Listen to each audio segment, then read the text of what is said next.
বেশিরভাগ মানুষজনই ভুল বলছে। আবারও বলছি, বেশিরভাগ মানুষজন কিন্তু এই ভুল কথাটাই বলে যাচ্ছে। তোমরা যদি ইউটিউবে গিয়ে সার্চ করো আজকের ডেটে যে আরআরবি মার্জার বলে, অসংখ্য ভিডিও দেখতে পাবে, প্রচুর ভিডিও আসবে আরআরবি মার্জার, মানে যে আরআরবির সাথে যে ইম্পর্টেন্ট একটা ঘটনা ঘটলো, ঠিক আছে, সেটা সম্পর্কিত প্রচুর ভিডিও পাবে, ঠিক আছে।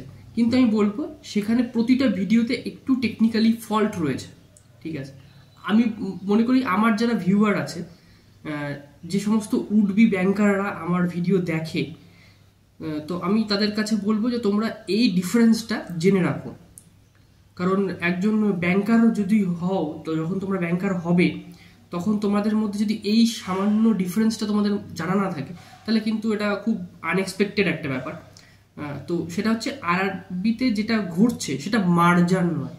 আবারও বলছি, আরআরবিতে যেটা ঘটছে সেটা মার্জার নয়, সেটা হচ্ছে অ্যামালগামেশন, ঠিক আছে। এই মার্জার এবং অ্যামালগামেশনের মধ্যে একটু ডিফারেন্স আছে। তো এই আজকের ভিডিওতে এইটা নিয়ে তো কথা বলবোই, পাশাপাশি এই অ্যামালগামেশন যে হচ্ছে তার ফলে কি কি ইম্প্যাক্ট পড়বে আপকামিং ভ্যাকান্সিতে, বা ধরো যে সমস্ত স্টুডেন্টরা তোমরা হচ্ছে রিজার্ভ লিস্টে রয়েছো তাদের ক্ষেত্রে কি কি হবে না হবে সেগুলো নিয়ে কিন্তু আমি ডিটেল আলোচনা করব। তো ভিডিওটা অবশ্যই শেষ অবধি দেখবে, ভিডিওটা খুবই গুরুত্বপূর্ণ হতে চলেছে, কারণ এখানে কিছু কিছু পয়েন্ট বলবো যেগুলো কারেন্ট অ্যাফেয়ার্সের দিক থেকেও কিন্তু খুব ইম্পর্টেন্ট, ঠিক আছে। আপকামিং আরআরবির এক্সাম বলো, এসবিআই ক্লার্কের তো মেন্স এক্সাম চলছে, সেটা বাদ দিয়েও আরও যে অন্যান্য এক্সামগুলো আসছে ব্যাঙ্কিংয়ে, সেখানে কিন্তু কারেন্ট অ্যাফেয়ার্সের দিক থেকে ভাবতে গেলে এটা কিন্তু খুব ইম্পর্টেন্ট হতে চলেছে ভিডিওটা। দেখো, প্রথমে যেটা বলবো, এটা মার্জার নয়, অ্যামালগামেশন। তো এটা ডিফারেন্সটা কি, মার্জার আর অ্যামালগামেশনের ডিফারেন্স কি? তুমি যদি বিষয়টা দেখো, মার্জার এবং অ্যামালগামেশনের ক্ষেত্রে বিষয়টা শুনতে গেলে বা বিষয়টা ভাবতে গেলে অনেকটা কাছাকাছি, তবে কিছু টেকনিক্যালি ডিফারেন্স রয়েছে, ঠিক আছে। কিছু ডিফারেন্স রয়েছে যার ফলে একটাকে মার্জার বলা হয়, একটাকে অ্যামালগামেশন বলা হয়। তবে একটা উদাহরণের মাধ্যমে বোঝাই। ধরো তিনটে ব্যাংক রয়েছে, এ, বি আর সি, ঠিক আছে। এ যে ব্যাংকটা রয়েছে তার ধরো ক্যাপিটালের দিক থেকে বলো, বিজনেস বলো, ব্যাংকের প্রফিট বলো, হয়তো সমস্ত দিক থেকে বেটার দেন বি এবং সি। বি এবং সি এর থেকে এর পরিস্থিতিটা ভালো ব্যাংকের, ঠিক আছে। এবার ধরো মার্জার হলো, আমি প্রথমে মার্জারের কথাই বলছি, তারপরে অ্যামালগামেশনটা বলবো। ধরো মার্জার হলো, মার্জার হওয়ার পরে এ, বি এবং সি তিনজনের মধ্যে মার্জার হলো। মার্জার হওয়ার পরে দেখা যাচ্ছে এ ব্যাংকটা রয়েছে বি, যেখানে এ ব্যাংকটা অ্যাবজর্বিং ব্যাংক হিসেবে কাজ করছে। অ্যাবজর্বিং ব্যাংক মানে কি, এ ব্যাংকটা বি এবং সি কে অ্যাবজর্ব করে নিচ্ছে, করে এ নিজে থাকছে।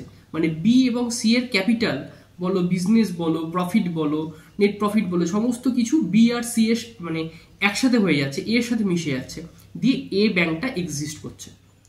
তো একটা উদাহরণ দিই, তাহলে বিষয়টা ক্লিয়ার হবে, ঠিক আছে। সেটা হচ্ছে, ধরো আমাদের চারপাশে দেখতে পাবে পাঞ্জাব ন্যাশনাল ব্যাংক রয়েছে, ঠিক আছে। তো এই পাঞ্জাব ন্যাশনাল ব্যাংকের বিভিন্ন ব্রাঞ্চ ফ্রাঞ্চ সমস্ত জায়গায় তোমরা দেখতে পাবে। তো এই পাঞ্জাব ন্যাশনাল ব্যাংকের সাথে, মানে পাঞ্জাব ন্যাশনাল ব্যাংকের সাথে আরও দুটো ব্যাংক মার্জ হয়েছিল। সেটা হচ্ছে ওরিয়েন্টাল ব্যাংক অফ কমার্স এবং ইউনাইটেড ব্যাংক অফ ইন্ডিয়া, ঠিক আছে। United Bank of India, not union, United. যেটা ইউনাইটেড ব্যাংক অফ ইন্ডিয়া এবং ওরিয়েন্টাল ব্যাংক অফ কমার্স, এই দুটো ব্যাংক মানে আগে ছিল, ঠিক আছে। মার্জার হয়ে যাওয়ার পরে তারা পিএনবির সাথে মিশে যায়, ঠিক আছে। তো এবার ঘটনাটা কীরকম হচ্ছে দেখো, পিএনবিও ছিল, দেখো পিএনবির ব্রাঞ্চ এখন সব যে সমস্ত জায়গায় ব্রাঞ্চ ছিল সেখানে পিএনবির ব্রাঞ্চ তো দেখতেই পাবে। এবং যেখানে যেখানে ইউনাইটেড ব্যাংক অফ ইন্ডিয়া বা ওরিয়েন্টাল ব্যাংক অফ কমার্সের ব্রাঞ্চ ছিল, সেখানে কিন্তু এখন আর বোর্ডিং, মানে বাইরে যে হোর্ড যেগুলো থাকে, ঠিক আছে, হোর্ডিংগুলো থাকে, সমস্ত কিছু, মানে বোর্ডিংগুলো যেখানে তোমার ব্রাঞ্চের যে নাম লেখা রয়েছে, সমস্ত কিছু রয়েছে, সেগুলো কিন্তু চেঞ্জ হয়ে গিয়ে পাঞ্জাব ন্যাশনাল ব্যাংক হয়ে দেখতে পেয়ে যাবে। এবং সেখানে নিচে দেখবে আরও দুটো ব্যাংকের লোগো রয়েছে, ঠিক আছে, একটা ওরিয়েন্টাল ব্যাংক অফ কমার্স আর ইউনাইটেড ব্যাংক অফ ইন্ডিয়া। তার মানে কি হচ্ছে, বর্তমানে বাজারে কিন্তু পিএনবিটাই এক্সিস্ট করছে, এই দুটো কিন্তু আর এক্সিস্ট করছে না। That is merger. এই যে ঘটনাটা ঘটলো সেটা হচ্ছে মার্জার। এবার অ্যামালগামেশনের বিষয়টাতে আসি। তো অ্যামালগামেশনের বিষয়টাতে আমি পশ্চিমবঙ্গের উদাহরণ দিয়ে বলছি। আমাদের পশ্চিমবঙ্গে 3টে গ্রামীণ ব্যাংক রয়েছে। একটা হচ্ছে বঙ্গীয় গ্রামীণ বিকাশ ব্যাংক, যার হেড অফিস মুর্শিদাবাদে, ঠিক আছে। 2 নম্বর হচ্ছে পশ্চিমবঙ্গ গ্রামীণ ব্যাংক, যার হেড অফিস হাওড়াতে। 3 নম্বর হচ্ছে উত্তরবঙ্গ ক্ষেত্রীয় গ্রামীণ ব্যাংক, যেটার হেড অফিস কোচবিহারে।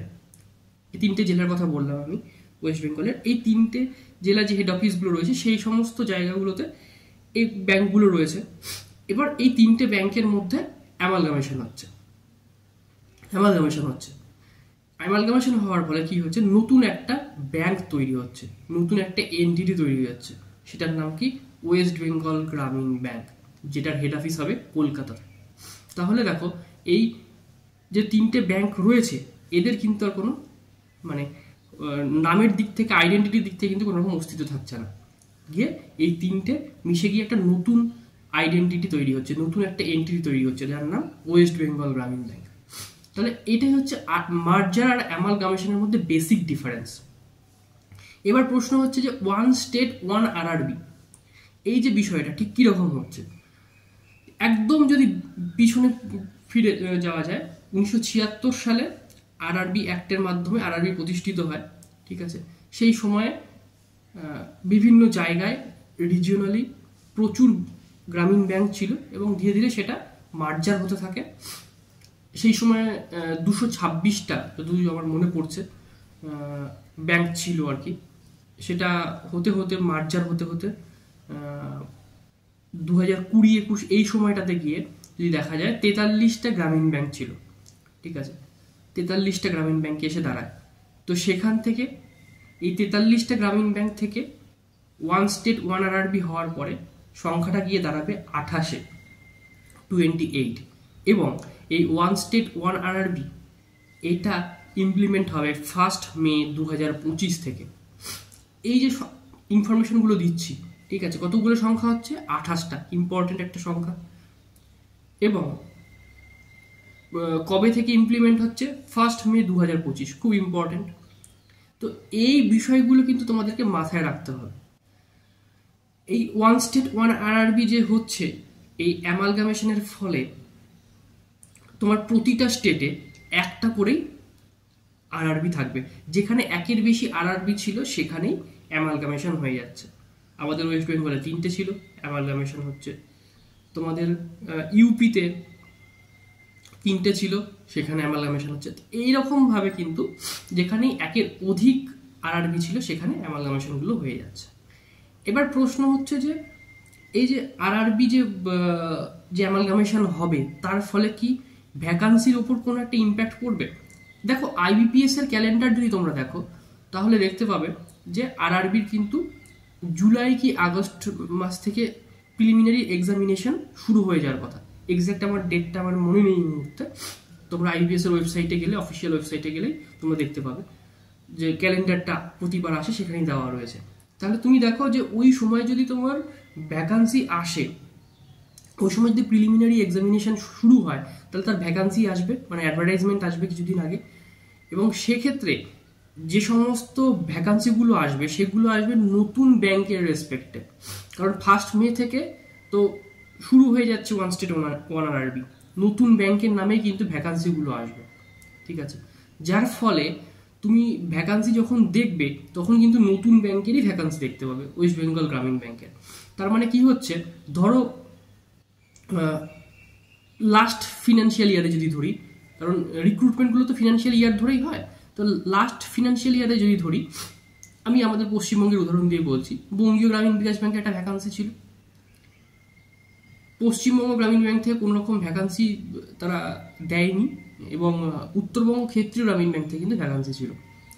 তো এবার যখন 3টে ব্যাংক একসাথে হয়ে যাচ্ছে তখন কিন্তু এই ভ্যাকান্সিগুলো যে ফাঁকা ছিল সেগুলো কিন্তু তখন এক হয়ে যাবে, ঠিক আছে। এক হয়ে গিয়ে একটা এন্টিটিতেই একটা আকারে কিন্তু প্রকাশ পাবে। তা আমি বলবো অ্যামালগামেশনের ফলে সাধারণভাবে খুব একটা ভ্যাকান্সির যে একদম হাহাকার তৈরি হয়ে যাবে সেটা নয়, তবে যে হিউজ ভ্যাকান্সি তৈরি হবে সেটাও নয়। আমার মতে যেরকম ভ্যাকান্সি আসছিল সেই রকমই আসা উচিত, ঠিক আছে।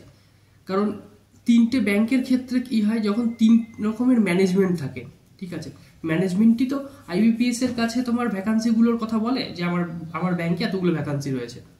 তিনটে, যখন আলাদা আলাদা ব্যাংক ছিল তখন 3টে ম্যানেজমেন্ট ছিল, ঠিক আছে।